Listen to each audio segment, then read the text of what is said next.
I've seen some misinformation out there online about garlic. Not all of it, but there's some things in regards to when to harvest and when not.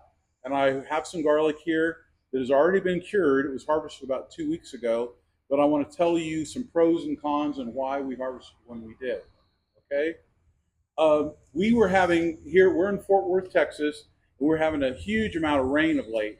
And garlic, the last 2 weeks before its harvest, does not like to get a lot of water. In fact, normally I turn the water off on the garlic unless it's just hellaciously hot.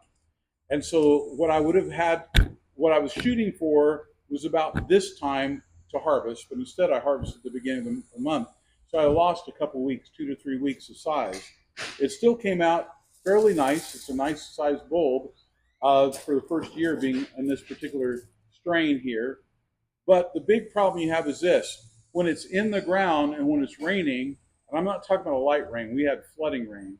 When it's raining, the bulbs are large and they absorb the moisture. And when they absorb the moisture, this is the best example I could find, you can see how all the cloves are exposed. And the reason they're all exposed is the sheath over the top, the skin that's over the top, cracked from these absorbing too much water. Now I waited to harvest these. We had like a 2 day period when it wasn't raining, and so I waited and prayed that it would be fallaciously hot, and it was. And I harvested it then and hung it up in a warm place that's out of the sun in order for it to dry. And this garlic right now will still be really tasty. It's an ugly bulb, but it'll still be quite tasty. The problem is the sheaths or the skin that are on the outside of it are what gives it shelf life or longevity. And this particular type of garlic, the best one that grows around here is an artichoke garlic. You can grow Creole too, but the artichoke seems to do quite well and has usually about a 6 month longevity. And since we're harvesting at the end of May, 1st of June, and I'll be planting again in October, that's going to be right about the maximum length of time before I can be where it won't grow again. And so what I'm going to do is I'll store this in a place that's cool and out of the sun, so that it should be fine. We'll be eating the cloves that are broken, that are open like this, very rapidly because they'll keep for a few weeks, but they're not going to keep for months on end. And then we will eat the rest. But we still had a pretty good harvest. I have a basket like this inside that's keeping over. These are some other ones we had back that we're going to have to clean today. And these are some of the smaller bulbs that we already cleaned and we have in here. But I left this also. You can see how this cracked. And with this, most of this should be fine, but moisture got in it, so that particular clove isn't any good. And so we were blessed with the fact that God had mercy on us. We were able to get bulbs out are healthy, even these little ones that didn't get too much water in them to rot. I had maybe 4 or 5 that ended up rotting and had to throw away. So it wasn't a complete fiasco. But those of you that left your garlic in the ground and have been going through the same problem, you may not be as fortunate. And so what I wanted to do today was point that out and what the problem is, but also to point out when to harvest. Because some people have been asking online, I'm on a garlic forum, and they're asking when some of my leaves are turning brown, what goes on? A lot of people asking, oh, I'm getting brown tips. Do I need to add more food? And sometimes that's the case early in the season because garlic does like a heavy feeding, especially when it's first developing. But garlic is pretty bulletproof and you don't really have to care for it that much. Just watch it really close to harvest.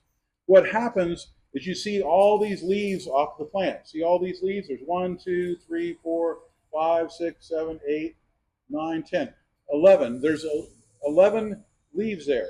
And that's probably mean there's 11 cloves, more than likely. But what those are coming off of, though, with that too, is that each one of those is a skin. Okay? And the skin over the top, like this piece right here I'm taking off, has some dirt on it. Okay, that's the top skin. That's one of the skins.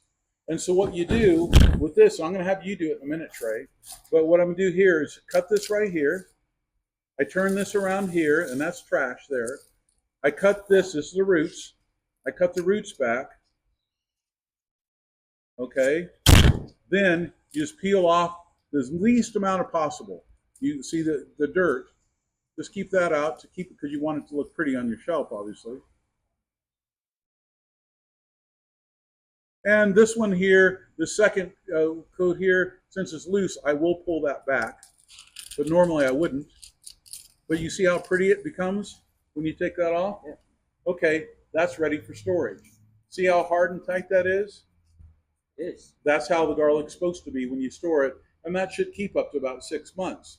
But the thing that's been told, some people have been saying, and you don't really know until you've done it a lot, is, could you hand me that again? Thank you. Is they'll say, well, what do I do? How do I know when to harvest? Well, when they start turning brown, you want to have optimally 5 that are still mostly green. Okay? And even though this is really brown, you can see there's still some green in this, because when I harvested this, these were green.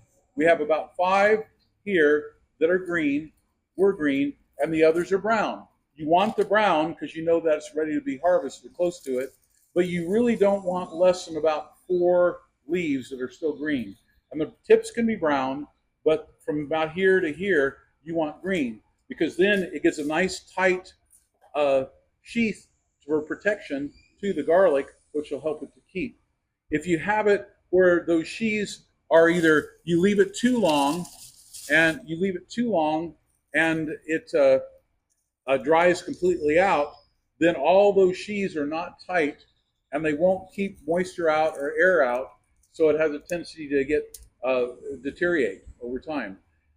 And like this one, you can see here, this one got too much water. See how the sheaths, because it would have been nice garlic, but what happened was it got water, and the water puffs this up on the inside, and it shatters the outside cheese. See, it still had several sheaths on it, but it got too much water. So with this, you still take this and you cut the end, and it's a little bit more work with this one. But you cut the end, you take the little pieces that are dirty and take those back, trying not to peel the garlic itself. But if you do, hey, the punishment you have is you get to eat garlic for lunch. So it's not much of a punishment, is it? For us garlic lovers. And if you're not a garlic lover, we probably need to talk. I don't know. Because garlic is wonderful for you. It's a great seasoning. It's very good for your health. If you have blood pressure issues, it can help. It helps with that. It's very good for your heart. It helps as far as against bacteria. Has a lot of health benefits. And in fact, in a few weeks, I'm going to do some black garlic and show you what that is and talk in terms of that too, because there's misunderstandings about that. Okay, so now this is not as pretty as this to put on your shelf, obviously, but it'll still taste wonderful. And I will be able to eat this easily within the next couple, 3 weeks, and this will keep. So the ones we have that are pretty will keep. The ones that are separated like this will set aside. And these, since I harvest them when it was a relatively dry day and they were still moist, they pop the skin, so I won't be able to keep those for seed garlic in the fall, even though some of the cloves are quite nice on it. But instead, I will keep the ones that are closed.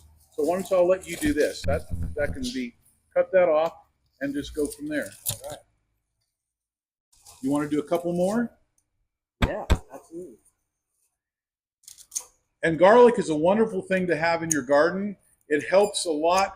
If you have it growing, mosquitoes do not like it. So if you have garlic around, the mosquitoes will help to stay away from it.